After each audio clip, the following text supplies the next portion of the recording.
నెల్లూరులో గంజాయి ముఠా చేతిలో దారుణ హత్యకు గురైన పెంచలయ్య మరణానికి కారకులైన వారిని కఠినంగా శిక్షించాలని ఈ రోజు ముదిగుబ్బ సిపిఎం శాఖ తరపున నిరసన తెలపడం జరిగింది. ఈ కార్యక్రమంలో సిపిఎం నాయకులు బాబ్జన్ మాట్లాడారు. కాకపోతే వాళ్ళని అరెస్ట్ చేశారు. అరెస్ట్ చేసినా కూడా ఒక 4 నెలలు 5 నెలలు ఉంటారు, అలా బెయిల్ పైన బయటకు వస్తారు. పెంచలయ్య అనే వ్యక్తి ప్రజల్లో అవగాహన పెంచుతూ గంజాయి మీద యువకులు తప్పుదారి పట్టకుండా యువకులను జాగృత పరుస్తూ ఆయన ముందుకు వెళ్ళడం జరిగింది. అటువంటి పెంచలయ్య అనే వ్యక్తిని ఈ గంజాయి ముఠా చాలా దారుణంగా హత్య చేయడం జరిగింది. దీనిని సిపిఎం పార్టీ రాష్ట్ర వ్యాప్తంగా తీవ్రంగా ఖండించింది. రేపు నెల్లూరు జిల్లా కూడా బంద్కు పిలుపునివ్వడం జరిగింది.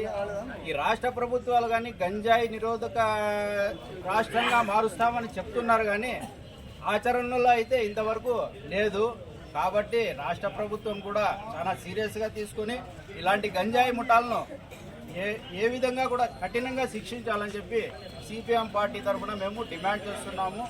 రాబోయే కాలంలో ఆ నిందితులకు కఠిన శిక్షలు పడకపోతే సిపిఎం పార్టీ తరఫున మేము రాష్ట్ర వ్యాప్తంగానే కాదు దేశవ్యాప్తంగా కూడా ఉద్యమాన్ని ఉధృతం చేస్తామని చెప్పి ఈ సందర్భంగా ముదిగుబ్బ సిపిఎం మండల శాఖ తరఫున హెచ్చరిస్తున్నాము.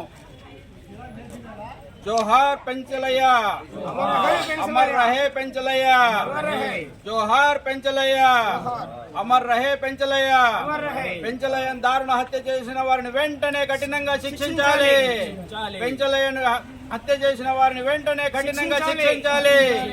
జోహార్ పెంచలయ్య.